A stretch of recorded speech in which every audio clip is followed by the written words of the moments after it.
মেয়েটা চিৎকার মেরে উঠল, আম্মু বাবা গো তুমি আমার গর্ত থেকে উঠাও, বাবা গো আমারও তুমি জানে মেরে ফেলে দিও না, আব্বা আমারে তুমি জীবন ভিক্ষা দাও গো বাবা, বাবা গো মেয়ে হওয়ার কারণে যদি আমাকে মেরে ফেলে দাও আমি পৃথিবীর অন্য কোথাও চলে যাব, আব্বু আমার জানে মাইরো না, আমি তোমার পরিচয় কোনোদিন দেব না।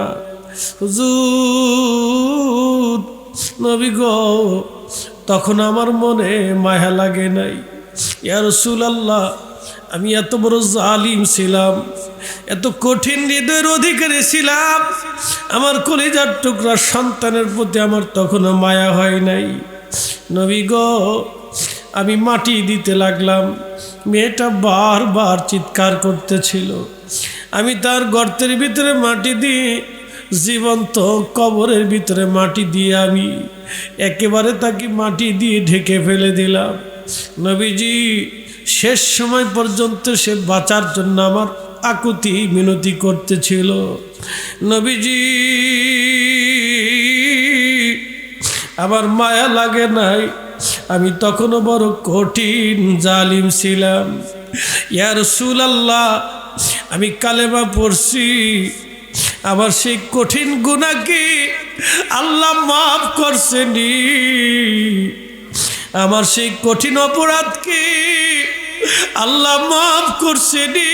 ইয়া রাসূলুল্লাহ আমার এই অপরাধ আমার জীবনের গুনাহ মাফ হইছেনি, নবী গো আমার গুনাহ মাফ হইছেনি। ইয়া রাসূলুল্লাহ আমার মতো জালিম আপনার সাহাবী বাগানের ভিতরে আর কেউ নাই, নবী গো এত বড় অপরাধ আমার ক্ষমা হইছেনি। আল্লাহর হাবিবের চক্ষু মোবারক দিয়ে পানি পড়ে পড়ে দাড়ি মোবারক ভিজে ভিজে জমিনে পড়তেছিল। নবীজি ডেকে বলেন, দাহিয়া তোমার কি একটু মায়া লাগে নাই? দাহিয়া ডাক দিয়ে বলে, হুজুর আমার একটু মায়া লাগে নাই।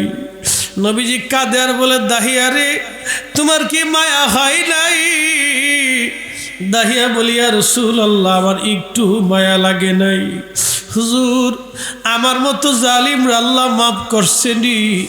আল্লাহ নবী ডাক দিয়ে বলেন, দাহিয়া রে তুমি চিন্তা করিও না, যখনই তুমি কালেমা পড়ছো তুমি ভুল স্বীকার করছো রে দাহিয়া, আমার রব আমার আল্লাহ সাথে সাথে তোমার জীবনের গুনাহগুলি মাফ করে দিয়েছে।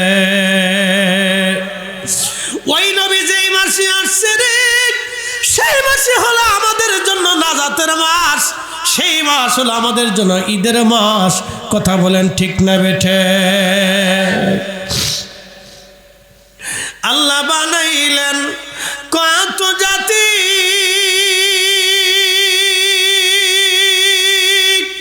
হইল না তোর প্রেম প্রীতি, অবশেষে মানুষ বানায় প্রেমের কারণে, প্রেমের ডোরি বান্ধরে মা দিনার শনে, আহা প্রেমের ডোরি বান্ধরে মা দিনার শনে, মানুষ বানাইছে আল্লাহ প্রেমের কারণে, বলেন মানুষ বানাইছে আল্লাহ, আহা প্রেমের ডোরি বান্ধরে মা দিনার শনে, আহা প্রেমের ডোরি বান্ধর। সালাতুন ইয়া রাসূলুল্লাহ আলাইকুম সালামুন ইয়া হাবিবাল্লাহ, আলাইকুম সালাতুন ইয়া রাসূলুল্লাহ আলাইকুম সালামুন ইয়া হাবিবাল্লাহ। বন্ধু খুব মনোযোগের সাথে কথাগুলি শুনবেন। সরাইলের মুসলমান হযরত আম্মা জান হাওয়া আলাইহিস সালাম ছিলেন হযরত আদম সফিউল্লাহর স্ত্রী। লাকাদ খালাকানাল ইনসানা ফি আহসানি তাকওয়িম, সুন্দর অবয়ব দিয়ে আল্লাহ তাকে বানিয়েছিলেন। সরাসরি আদম সফিউল্লাহকে আমার আল্লাহ নিজের কুদরতি হাতে নির্মাণ করেছিলেন। এই যে সুন্দর নাক দেখেন, চোখ দেখেন, কান দেখেন, মুখ দেখেন, ঠোঁট দেখেন, হাত দেখেন, পা দেখেন, নখ দেখেন, আমাদের যা কিছু আছে সব আল্লাহ নিজে কুদরতি হাতে নিজের ইচ্ছায় আল্লাহ বানিয়েছেন। এটা সৌন্দর্য আল্লাহ নিজে ইচ্ছা করে দিয়েছেন। এই জন্য পৃথিবীর সব কিছুর থেকে মানুষ সুন্দর। একবার জোরে বলা যাবে কি মারহাবা। কিন্তু মানুষের বাহ্যিকভাবে যদি সুন্দর হয়, মানুষের আত্মা মাঝে মধ্যে অসুন্দর হয়ে যায়। এই আত্মা মাঝে মধ্যে নিকৃষ্ট কাজ করে, এমন অসুন্দর কাজ আত্মায় করে যা ভাষায় প্রকাশ করার মতো না। বন্ধু, আল্লাহর নবীজি রহমতের নবী দুনিয়াতে আসবেন এমন সময় হযরত আমেনা বলে, দেখলাম হযরত আম্মা জান হাওয়া আসছে, বাম পাশে হযরত মারিয়াম আসছে। ইতিমধ্যে দেখি রাহমাতুল লিল আলামিনের আম্মা ডাক দিচ্ছেন দুনিয়ার মানুষ। আমি দেখলাম আমার ভিতর থেকে একটা নূর মুবারক বের হয়ে গেল।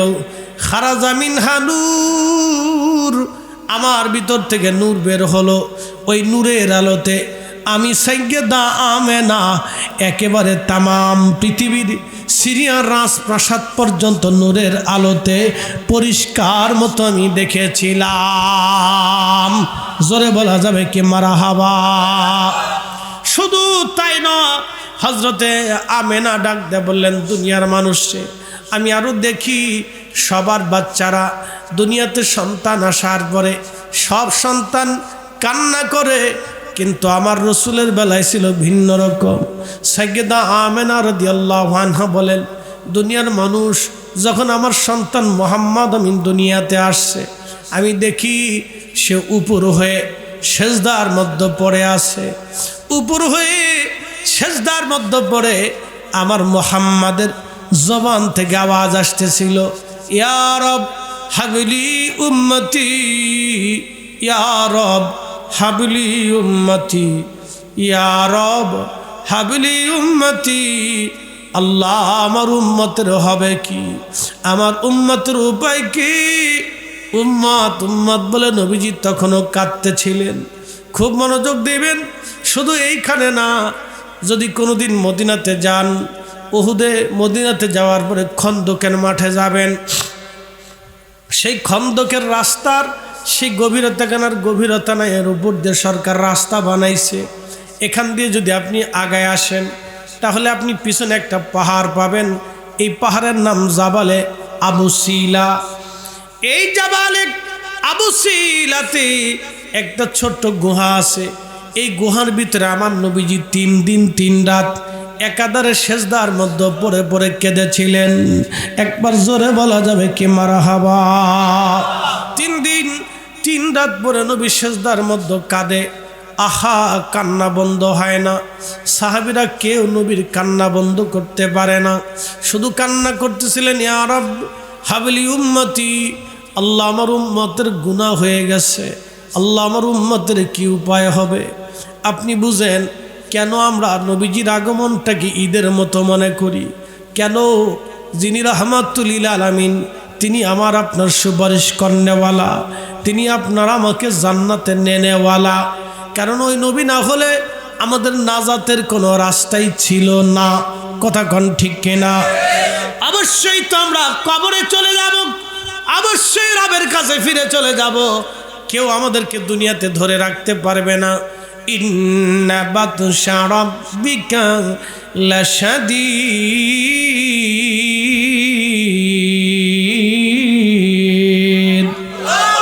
আল্লাহর ধরা বড় শক্ত ধরা, আল্লাহর ধরা বড় শক্ত ধরা, আল্লাহর ধরা বড় শক্ত ধরা। বাজান আমার খুব মনোযোগ দিবেন। আল্লাহ ধরবে, ছাড়বে না। আজও ধরতে পারে, কালো ধরতে পারে। যখন ধরা আসবে তখন নিয়ে চলে যাবে, থাকার আর সুযোগ নাই। বাদশা চলে গেল, আমির চলে গেল, ওমরা চলে গেল, কোটি কোটি টাকার মালিক চলে গেল, কেউ কাউকে ধরে রাখতে পারে নাই। পৃথিবীর বড় বড় ডাক্তারি বিদ্যায় যারা পারদর্শী ডক্টর যারা ছিলেন, তারাও কবরে চলে গেল, তাদের কেউ ধরে রাখতে পারে নাই। একদিন আমরাও চলে যাব, আমাদের কেউ ধরে রাখতে পারবে না। চলে যাব রবের কাছে, আল্লাহর কাছে চলে যাব, থাকার কোনো সুযোগ নাই। আল্লাহর কাছে যেহেতু চলে যাওয়া লাগবে, মনে রাখবেন হাসরের মাঠে আমার রসুল ছাড়া আর কোনো উপায় নাই। ঠিক কিনা? উপায় নাই রে, উপায় নাই রে, উপায় নাই, উপায় নাই রে, উপায় নাই রে, উপায় নাই। দয়াল নবীর চরণ বিনে উপায় নাই, দয়াল নবীর চরণ বিনে উপায় নাই। আল্লাহুম্মা সাল্লি আলা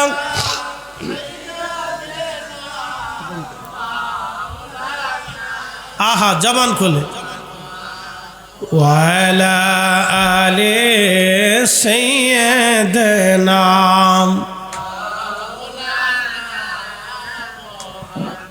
একটু জিকির করে আল্লাহ আল্লাহ আল্লাহ আল্লাহ আল্লাহ।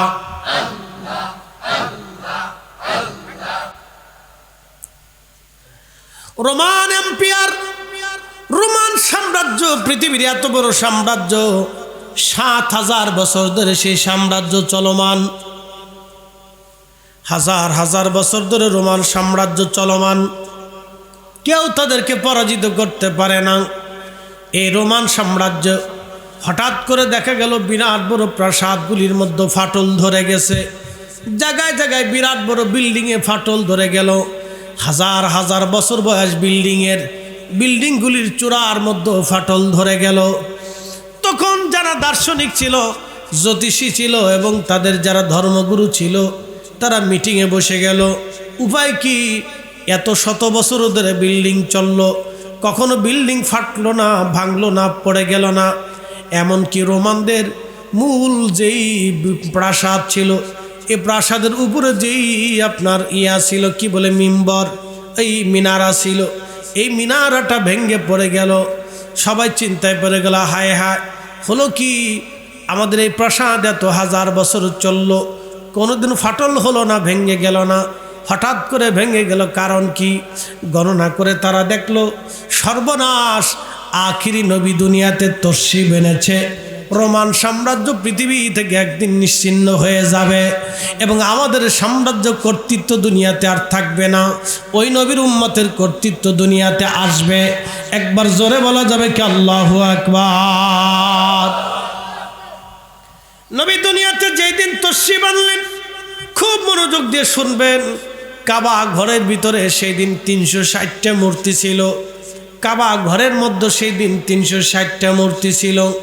এই মূর্তিগুলি কাবা ঘরের মধ্যে সেজদার মধ্যে পড়ে গেল। কাফেররা সকালবেলা যায় দেখে সর্বনাশ, ৩৬০টা মূর্তি কাবা ঘরের মধ্যে সব উপুর হয়ে পড়ে আছে। ব্যাপার কি? এত মূর্তি উপুর হয়ে পড়ে গেল, কেউ তো আর কাবা ঘরের মূর্তি উপর করে ফেলাই নাই, কারণ কাবা ঘরের দরজা যার কাছে সে মূর্তি পূজারি, সে তো দরজার তালা মেরে চলে গেছে চাবি নিয়া। কিন্তু মূর্তিগুলি কে ফেলাইলো? আইসে দেখলো ঠিক দরজার তালা মারা, কিন্তু মূর্তিগুলি উপর হয়ে পড়ে আছে। তখন তারা যজ্ঞ করলো, তাদের দার্শনিক এবং জ্যোতিষী যারা আছে তারা বসে গেল, গণনা করলো, বললো সর্বনাশ, আখিরি নবী দুনিয়াতে আসছে, তিনি তশরিফ এনেছেন, অতএব এই মূর্তিগুলি তার কারণে সেজদার মধ্যে পড়ে গিয়েছে। শোনো আরবের মূর্তি পূজারী তোমরা যারা আছো, শুনে নাও, এই আরব থেকে মূর্তি পূজা চিরদিনের জন্য বিদায় নেবে। ওই নবীর ইসলাম এই জমিনে কায়েম হবে, ওই নবীর উম্মত দিয়ে দুনিয়া ভরিয়া যাবে এবং ওই নবীর আদর্শ দুনিয়াতে বাস্তবায়ন হবে। একসাথে বলা যাবে কি আল্লাহু আকবার। নবীর আগমনে তামাম দুনিয়া খুশি। এইখানে শেষ না, খুব মনোযোগ দিয়ে কথাগুলি শুনবেন। ওই দিন নবীজি যেই দিন তশরিফ আনলেন, ঠিক ওই দিন রাত্রিবেলা একজন ইহুদি গণক রাত্রিবেলা তিনি আকাশের দিকে তাকিয়ে আছেন, লক্ষ্য করলেন একটা নক্ষত্র আকাশে উদিত হলো। এবং ওই নক্ষত্রখানা হঠাৎ করে ডুবে গেল। ইহুদি চিন্তায় পড়ে গেলেন, ইহুদি পাদ্রী তিনি চিন্তায় পড়ে গেলেন, ব্যাপার কি? নক্ষত্র উদয় হলো, আবার নক্ষত্র চলে গেল, সর্বনাশ। তিনি তাওরাত জবুর ইনজিলে পারদর্শী বড় আলেম ছিলেন, চিন্তায় পড়ে গেলেন। গবেষণা করে তিনি দেখলেন, হায় হায়, আখিরি নবী দুনিয়াতে আসছে, ইহুদি ধর্ম পৃথিবী থেকে নিশ্চিহ্ন হয়ে যাবে। তিনি চিন্তা করলেন, আগামীকাল সকালবেলা আমি সেই নবীকে দেখতে যাব। তিনি সকালবেলা তিনি আসলেন, সকালবেলা খুঁজলেন, হে আরববাসী, তোমাদের বাড়িতে, তোমাদের মক্কা নগরে কারো বাড়ি কি কোনো সন্তান জন্ম হয়েছে? অনেকে বলল, না, খোঁজ খবর তো আমরা জানি না কার ঘরে সন্তান হলো, পুরুষরা তো খোঁজ নিতে পারে না।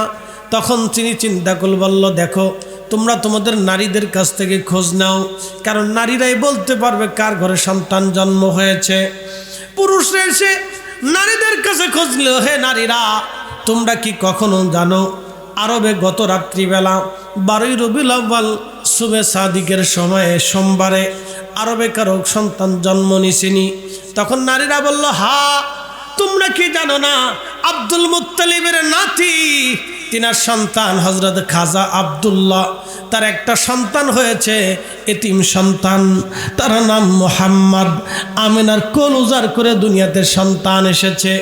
সেই সময় তখন তারা এসে ইহুদিকে বলল, ইহুদি পাদ্রী, কালকে রাত্রিবেলা কুরাইশ বংশের বনু হাশেমের যিনি মক্কার লিডার, মক্কার সর্দার খাজা আব্দুল মুত্তালিবের সন্তান আব্দুল্লাহর ছেলে হয়েছে। তখন ইহুদি বলল, হ্যাঁ, আমি তার কাছেই যেতে হবে, কারণ কালকে বিশেষ রাত্রিবেলা আমি একটা নক্ষত্র উদয় হতে দেখেছি, আবার ওই নক্ষত্র চলে যেতে দেখেছি। তখন ইহুদি খুঁজতে খুঁজতে খুঁজতে খুঁজতে আল্লাহর হাবিবের বাড়িতে চলে গেলেন, জাবাল আবু কুবাইস পাহাড়ের পাশে। সেই বাড়িটা এখনো আছে, লাইব্রেরি বানাইয়া সেই বাড়িটা রেখে দেওয়া হয়েছে। ইহুদি সেই বাড়িতে চলে যাওয়ার পরে তিনি ভিতরে গেলেন। ভিতরে যাওয়ার পর ইহুদি বললেন, আমি তোমাদের বাচ্চাটাকে একটা নজর দেখতে চাই। ইহুদি কাছে আসলেন। ইহুদি কাছে আসার পরে তিনি আল্লাহর নবীজির পিঠ মোবারক দেখার জন্য বললেন, তোমরা এই বাচ্চার একটু পিঠ মোবারক আমাকে দেখাও। পিঠ মোবারক বার করার পরে দেখা গেল পিঠ মোবারকে ছোট্ট একটা নবুয়তের মোহর ঝলমল করে। ইহুদির চিৎকার মেরে অজ্ঞান হয়ে পড়ে গেল। ইহুদির হুঁশ ফিরে আসলো।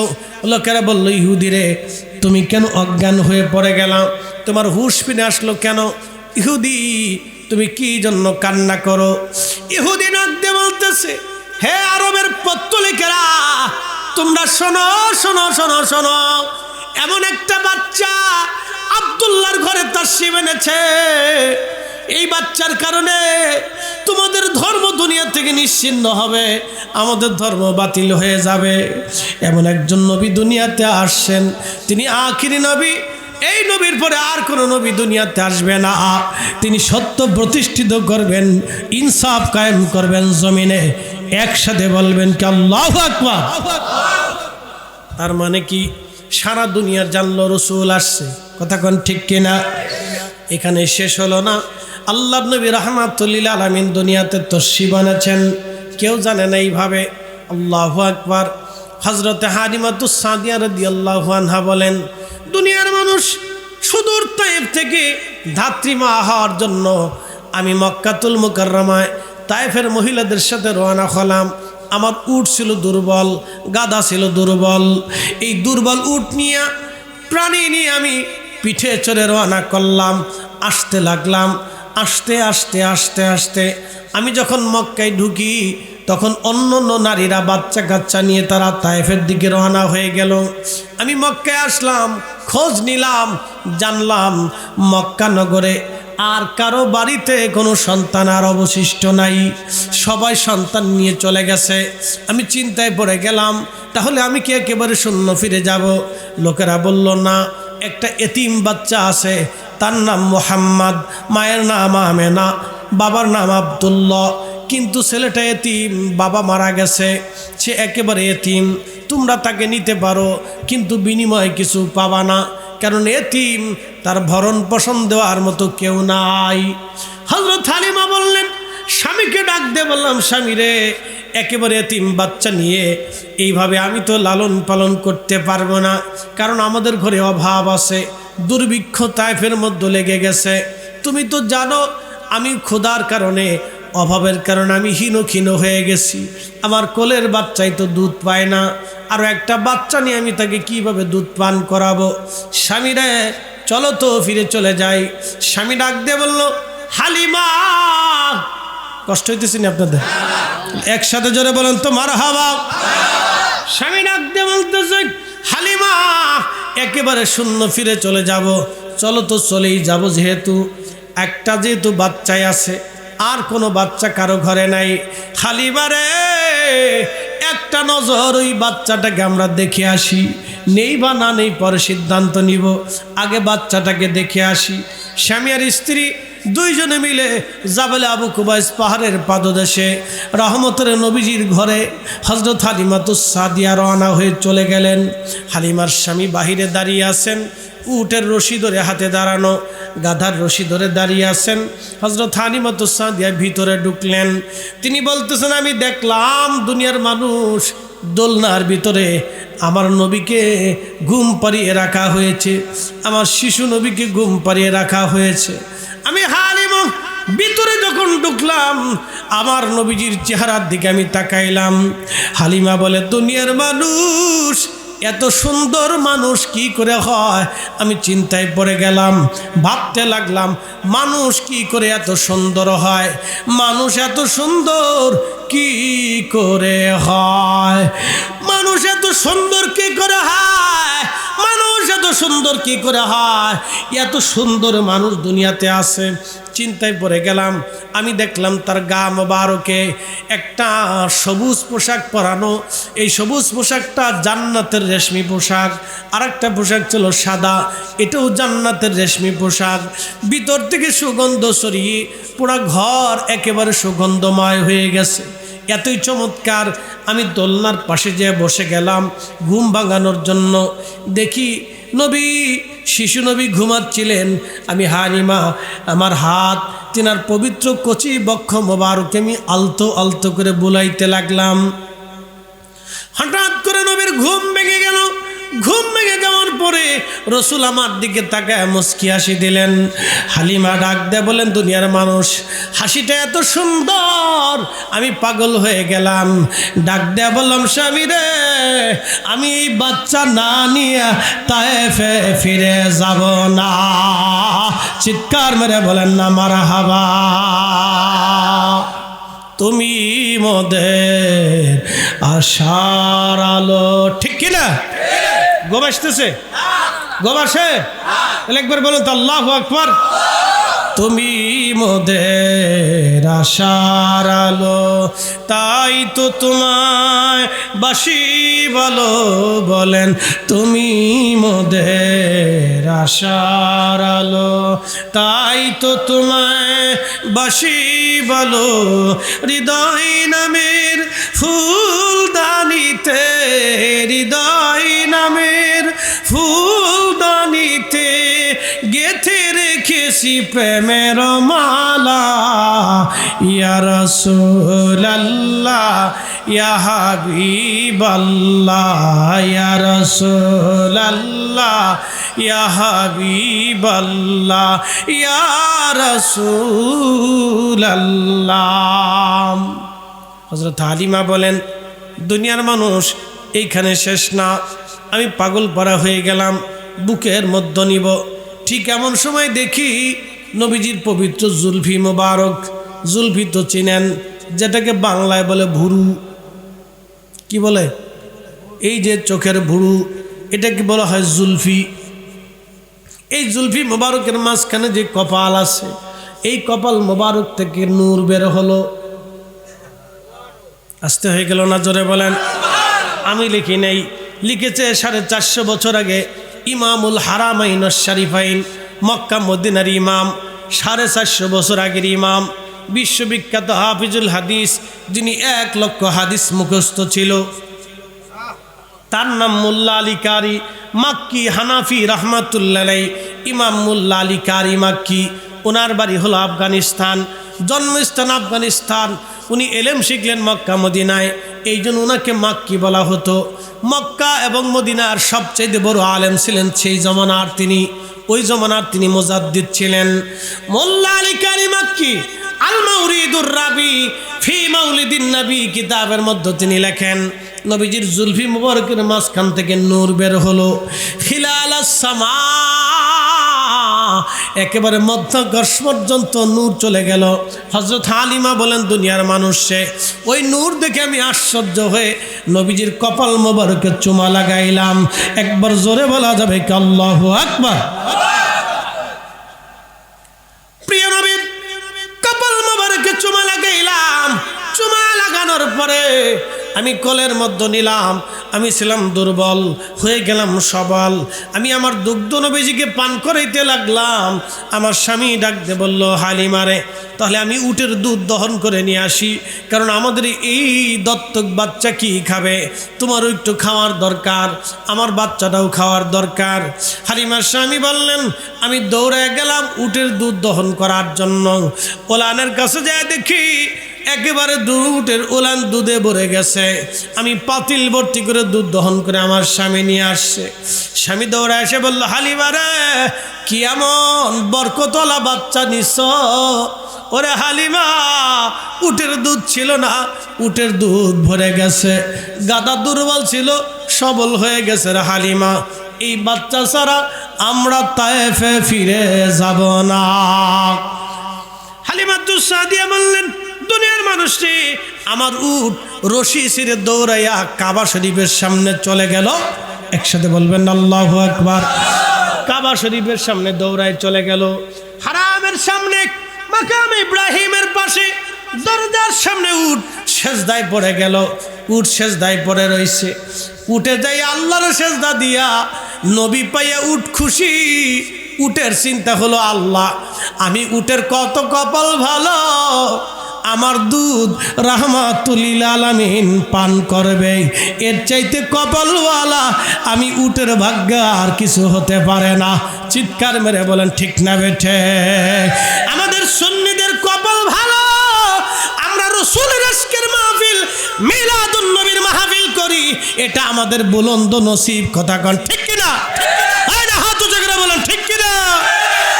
এটা আমাদের বুলন্দ নসিব, এটা আমাদের তকদির। কপাল কপাল কপাল। হযরত হালিমা নবীকে পাইলেন কপাল গুনে। কি গুনে? বহু নারী না বাচ্চা কাচ্চা নিয়ে চলে গেল। অন্য নারীও তো নবীজিকে নিতে পারত, কিন্তু হালিমার কপাল ভালো, কপাল গুনে নবী পেয়ে গেল। আমরার কপাল ভালো, আমরা আখিরি নবীর উম্মত হইলাম। আমাদের আরো কপাল, আমরা ওলি আল্লাহ ভক্ত হইলাম। আমরার আরো কপাল, আমরা সুন্নি মুসলমান হইলাম। একই কথা কন না কেন? ঠিক কিনা? ঘুমাইছে কিরে? তোরা কথা কইস না কেন বাবা? না, এটি সাইয়ে দিছি আমি। ঘুম নাই, পাওয়ার আছে, ঘুম নাই, দুর্বল নেই। অনেকে চিন্তা করতেছেন হুজুর লম্বা বাড়াইতেছে, লম্বা হয়ে গেছে। আলোচনা কিন্তু 2 ঘন্টা বরাবর। একসাথে বলবেন না মারহাবা? 2 ঘন্টা বরাবর। ভাবতেছেন না গেছে, হাতের সময় কম, 5 মিনিটের ভিতরে আপনাদের সামনে নিয়ে আসতেছি। যারা বাইরে গেছেন চিন্তা করলেন পান একটা খেয়ে আসি, আর টান একটা দিয়ে আসি। কিছু না, পান একটা খেয়ে আসি, টান একটা দিয়ে আসি। তারা আর পান টান দরকার নাই। পান টান, জোরে বলেন, পান টান, পান টান। পান খাবেন, টান দিবেন, দরকার নাই। চলে আসেন, আর বেশি সময় নাই।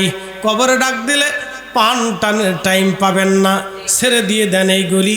চলে আসেন, জবানকে পবিত্র বানান। জবান পাক, চোখ পাক, হাত পাক, কান পাক, নাক পাক, দেহ পাক, রক্ত পাক, অন্তর পাক। এই পাক পবিত্রতা নিয়ে যদি কবরে যাইতে পারেন, হাসতে হাসতে জান্নাতে চলে যাবেন। কথা কন্যাকে ঠিক কিনা? পাক হতে হবে। কি হতে হবে? পাক হতে হবে। চোখ পাক, কান পাক, জবান পাক, হাত পাক, পা পাক, দেহ পাক, রক্ত পাক, কাল পাক, কাল পাক, এই অন্তর পাক। বলে অন্তর কেমনে পাক করে? অজু করলেন, অজু করার কারণে বাহির পবিত্র হবে। গোসল করলেন, গোসলের কারণে বাহির পবিত্র হবে। কিন্তু অন্তর যদি হিংসা থাকে, অহংকার থাকে, তাহলে কিন্তু শেষ। আস্তে কন কেন, জোরে বলেন। তাহলে কি শেষ? জোরে বলেন কি শেষ? আরো জোরে বলেন কি শেষ? যদি অন্তরে হিংসা থেকে, অহংকার থেকে, তাহলে আপনার অন্তর শেষ। যতই উপরে উজু করেন, ভিতরে পাক হবে না। কারণ ভিতরে পাক সব পাক, ভিতরে না পাক সব না পাক। এই জন্য রসুল বললেন, ইজা সালুহাত সালুহাল জাসাদ। যদি তোমার অন্তরটা নাপাক হয়ে যায়, যদি অন্তর পাক থাকে, পুরা বডিটা পাক থাকে। যদি তোমার কাল সুস্থ থাকে, পুরা বডি তোমার সুস্থ থাকে। ওয়া ইজা ফাসাদাত ফাসাদাল জাসাদ। যদি এটা ফাসাদপূর্ণ হয়, বিদ্বেষপূর্ণ হয়, হিংসাপূর্ণ হয়, অহংকারপূর্ণ হয়, গর্বপূর্ণ হয়, ঝামেলাপূর্ণ হয়, তখন পুরা বডি অসুস্থ হয়ে যায়। আলা ওয়াহিয়াল কালব, সাবধান, এটা আমার উম্মত কালব। তোমার কালব যদি পাক হয়, তাহলে তুমি নিজে পাক। কালব যদি নাপাক হয়, তোমার বডি নাপাক। এই জন্য কালব পাক করা লাগবে। এই জন্য অলিদের দরবারে কোনো হিংসা নাই, অলিদের দরবারে কোনো অহংকার নাই, অলিদের দরবারে কোনো গরিমা নাই। এই জন্য অলিরা কাউকে মারে না, কাউকে ধরে না, কাউরে পোড়ায় না, কাউরে গালিগালাজ করে না, কারো জোর করে না, কারো পিটায় না, কারো বাড়ি আগুন দেয় না, কারো ঘর পোড়ায় না, কারো খানকা ভাঙে না, কারো মাজার আগুন দেয় না, কারো লাশ পোড়ায় না। কথা কন্যাকে ঠিক কিনা? এই জন্য অলিদের দল আহলে সুন্নাত ওয়াল জামাত। আহলে সুন্নাত ওয়াল জামাত ছাড়া পৃথিবীতে শান্তি আনা সম্ভব হবে না। এই কথা বলেন ঠিক কিনা? আহলে সুন্নাত ওয়াল জামাত ছাড়া পৃথিবীতে শান্তি আনা সম্ভব না। আল্লাহর ওলিরা ছাড়া পৃথিবীতে কেউ শান্তি আনতে পারে নাই। অলিরা দুনিয়াতে শান্তি প্রতিষ্ঠিত করেছে। অলিদের দরবারে হিন্দু যায়, অলিদের দরবারে বৌদ্ধ যায়, অলিদের দরবারে খ্রিস্টান যায়, অলিদের দরবারে শিখ যায়, অলিদের দরবারে মাজুসি যায়, অলিদের দরবারে মুসলমান যায়, অলিদের দরবারে নাস্তিক যায়, অলিদের দরবারে বহু মানুষ যায়, ধর্মহীন যায়, ধর্মওয়ালা যায়, সব পদের মানুষ অলিদের কাছে যায়। কেন যায়? শান্তির জন্য যায়, শান্তির আশায় যায়। তারা জানে পৃথিবীর কোথাও যদি আমি নিরাপত্তা না পাই, তাহলে অলির দরবারে নিরাপত্তা পাবো। আস্তে গান কেন, জোরে বলেন। কোন দরবারে? যদি পৃথিবীর কোথাও আমি নিরাপত্তা না পাই, তাহলে অলির কাছে নিরাপত্তা পাবো। কারণ তারা এমন জগতের শ্রেষ্ঠ মানুষ, এমন জগতের তারা মানুষ, তারা মানুষকে নিরাপত্তা দেয়। তাদের দরবারে একটা পশু পর্যন্ত নিরাপদ। এই জন্য অলিরা খাবার খাওয়ায়, অলিরা তাবারক খাওয়ায়। আর অলিদের মুহিব্বিনদেরকে তাবারক খাওয়াইতে তারা উদ্বুদ্ধ করায়। মেহমানদারি তারা করে, তারা করাইতে উদ্বুদ্ধ করে। আর আমার ভাইরা আমাদের নাম দিছে আমরা বিরিয়ানি খাই, আমরা জিলাপি খাই, আমাদের নাম দিছে আমরা জিলাপি হুজুর। কি নাম দিছি? আল্লাহ রসুল সারা জীবন উম্মতকে খেজুর খাওয়াইলো। কি কথা কন না কেন? এই আরবে যারা থাকছেন একটু হাত উঁচা করেন তো, কারা কারা আরবে থাকছেন? মাশাআল্লাহ, এখানে তো অনেক প্রবাসী আছেন। আমার চাইতে আপনারা বেশি ভালো জানেন, হাত নামান। আচ্ছা বলেন তো, আরবের মানুষ মেহমানদারি হিসেবে প্রথম যে জিনিসটা বেছে নেয় সেটা কি বেছে নেয়? খেজুর। কি কথা কন না কেন? খেজুর বাজান বেছে নেয় না? যে প্রথম যেটা খাওয়াবে চিন্তা করে সেটা কি বেছে নেয়? খেজুর। কিচ্ছু না থাকলে খেজুর খাওয়ায়। তা আমরা তো ভাই দেশে গরিব মানুষ, আমরা তো খেজুর এই 500 টাকা কেজি, 1 কেজি খেজুর না আমাদের সম্ভব না। আমরা 150 টাকার জিলাপি পাইলে শান্তি। কি কথা ঠিক আছে কিনা? জিলাপির আগে কি ছিল? বাতাসা। জিলাপির আগে কি ছিল? বাতাসা। এখন বাতাসার তো আর চল নাই। জীবনে যে কত বাতাসা খাইছি, ওরা চিন্তা করবো যে হুজুর বাতাসা আবার কি। বাচ্চারা বাতাসা জীবনে দেখে নাই, ওরা বুঝবেও না। হ্যাঁ, বাতাসা ওরা বুঝতো না। আমরা ভাইছি বাতাসা, খাইছি কলার পাতায় সিন্নি। ওখানে যদি কলার পাতা কি, ওরা বলছে এইটা আবার কি। কারণ ওরা জীবনে কলার পাতায় সিন্নি কোনোদিন খাই নাই। ওরা বুঝবে না যে এটার মজা কি।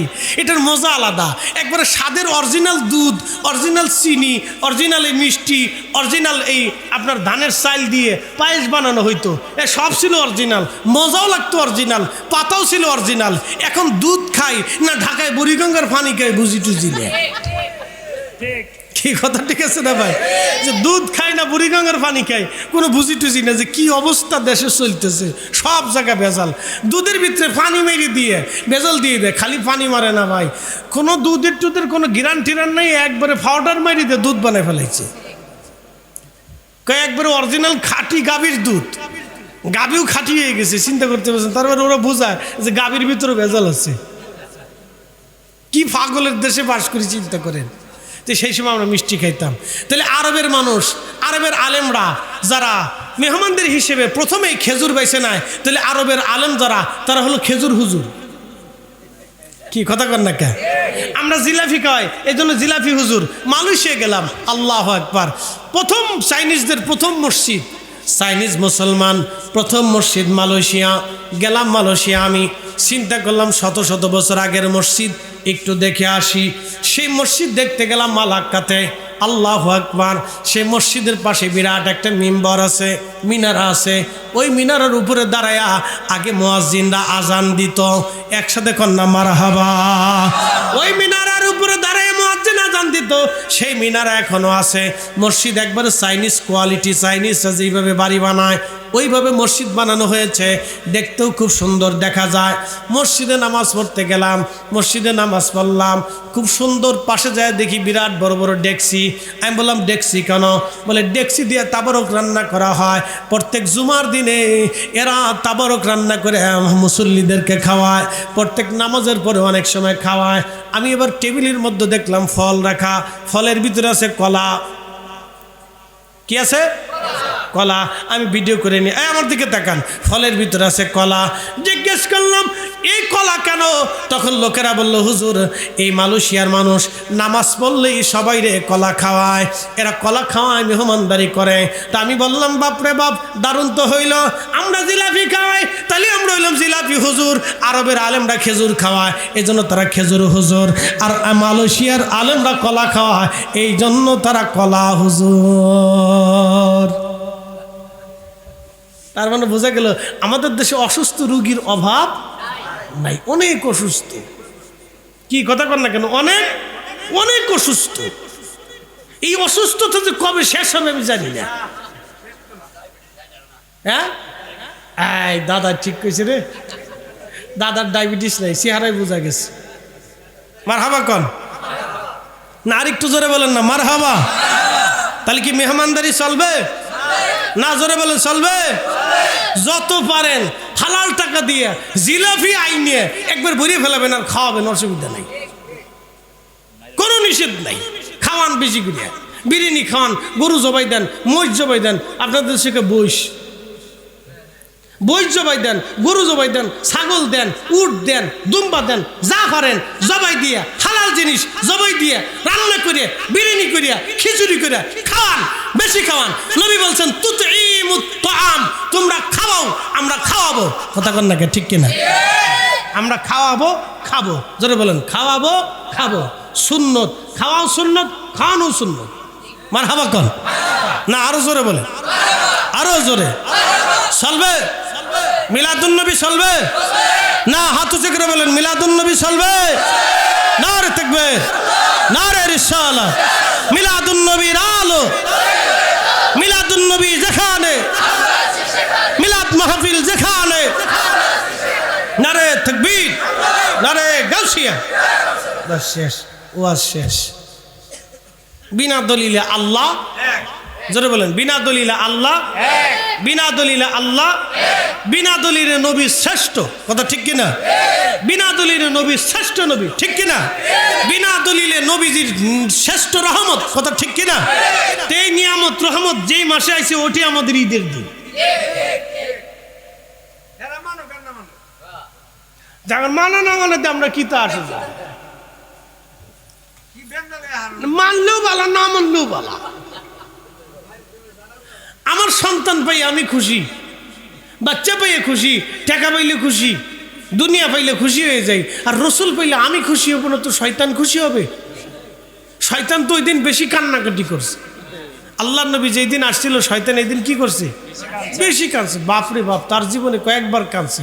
একবার ওয়াকানা মিনাল কাফিরিন বলে আল্লাহ যখন ঘোষণা দিয়ে তারাই দিছে ওই দিন কাঁদছে। আবার আদম আলাইহিস সালাতু ওয়াস সালাম রে যেই দিন আল্লাহ নাজাত দিছিলেন সেই দিন খুব কাঁদছে। রসুল করিম যেই দিন দুনিয়াতে আসছিল সেই দিন খুব কাঁদছে। আর রহমতুল নবীর উপরে সূরা ফাতিহা যেই দিন নাজিল হয়েছে সেই দিন খুব কাঁদছে, খুব কাঁদছে। নবীজি যেই দিন দুনিয়াতে আসছে সেই দিন শয়তান খুব কাঁদছে। আর তামাম মাখলুক খুশিতে আত্মহারা হয়ে গেছে। তো আমরা খুশিতে আত্মহারা হব না তো শয়তান হবে নাকি? আমরাই খুশি হব, কথা কর না, ঠিক কিনা?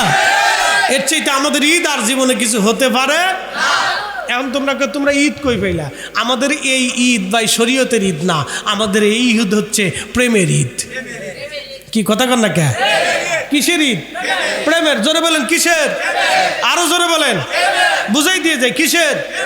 আমরা যদি শরীয়তের ঈদ বানাইতাম তাহলে নামাজ 2 রাকাত সেট করতাম, খুতবা সেট করতাম, তারপরে এই কুরবানির সময় না হয় গরু ছাগল কুরবানি দিই, এই সময় না হয় মুরগি জবাই দিতাম।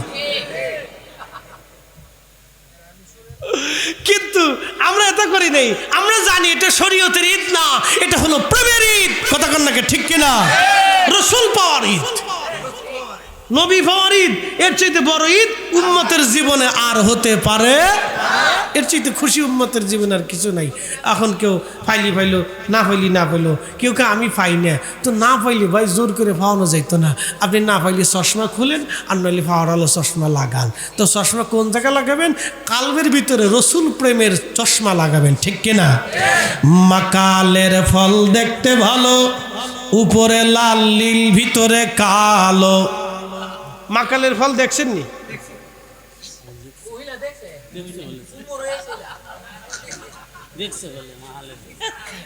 হ্যাঁ, মাকালের ফল তো দেখছেন, তো সবাই কম বেশি দেখছে। একটা ফল উপরে দেখতে খুব সুন্দর দেখা যায়, ভিতরে কালো কালো। আমি কত দেখছি, আমরার বাগানে কত হয়েছি মাকালের ফল। কিসের ফল? মাকালের ফল। যাদের বাগান আছে বড় বড়, আপনাদের এলাকায় বাগান কম, গাছ কম না? আমার এলাকায় বাগান আছে। আমার নিজের, আমাদের বাড়িটা 9 পাখি, মানে 4.5 বিঘে সম্পত্তির উপর আমরার বাড়ি, একটা বাড়ি। বিরাট বাগান ছিল আমাদের, ফলের বাগান। পাকিস্তানি মিলিটারি বাগানের ভিতরে বড় বড় ক্যাম্প করছিল, মনে আছে? বড় বড় এখনো গর্ত, সেই গর্তগুলি আছে, সেই বড় বড় যেই গর্ত করে ভিতরে ক্যাম্প করছিল মাটির নিচে, এই গর্ত এখনো আছে আপনার বাগানে। কত মানুষ ধরে ধরে এনে এখানে হত্যা করতো। মা বলতো রাত্রিবেলা আসলে কান্নার আওয়াজ আসলো, চিৎকারের আওয়াজ আসতো, গেনের দিয়ে কুপিয়ে কুপিয়ে মারতো মানুষ। জবাই করে আমাদের বাড়ির পাশে খালের পাশে নদী ছিল, নদীতে ভাসাই দিত। এই শোনেন, আমার দিকে তাকান, ভালো করে শোনেন। মাকালের ফল, এটা বাইরে দেখতে খুব সুন্দর দেখা যায়, মনে হয় যে বাপরে বাপ কত সুন্দর ফল রে। ভিতরে বিড়ালের পায়খানা আছে নি, চিনেননি? বিড়ালের পায়খানা, বিড়ালের পায়খানার মতো গন্ধ গন্ধ। মাকালের ফল দেখতে ভালো, উপরে লাল নীল ভিতরে কালো। সারা জীবন এমনি গেল দয়াল, সারা জীবন এমনি গেল, খাইতে আমরা পারলাম না। যার ভিতরে নাই রসুলের প্রেম, তার সাথে ভাব কইর না। মাকালের ফল দেখতে ভালো, উপরে লাল নীল ভিতরে কালো। সারা জীবন এমনি গেল দয়াল, সারা জীবন এমনি গেল, খাইতে আমরা পারলাম না। যার ভিতরে নাই রসুলের প্রেম, তার সাথে ভাব কইর না। ইশকে রসুল যার নাই, তার সাথে সম্পর্ক করে কোনো লাভ নাই। সে সার শূন্যহীন একটা দেহ, যে দেহের ভিতরে কিচ্ছু নাই। কি নাই? ইমানের নূর নাই, রসুল প্রেমের নূর নাই, কালেমার প্রেমের নূর নাই, আল্লাহ প্রেমের নূর নাই, তার কালবের ভিতরে নূর নাই, কিচ্ছু নেই তার। হ্যাঁ, তার কিচ্ছু নেই, কিচ্ছু নেই। যার ভিতরে ইশকে রসুল নেই, তার কিচ্ছু নেই। কথা কন না, ঠিক কিনা? কিচ্ছু নেই তার। তার কি নাই? কিচ্ছু নেই। কুস্তা নেই, কুস্তা নেই, না কুস্তাও নাই। আপনাদের ব্রাহ্মণবাড়িয়া ভাষা গেলে কুস্তা নেই, কুস্তা নেই, খুঁজতে নাই, কিচ্ছু নেই। আল্লাহ আমাদেরকে ইশকে রসুল দিয়ে আমাদের কলিজাকে জিন্দা আল্লাহ বানাই দিক, বলে না আমিন।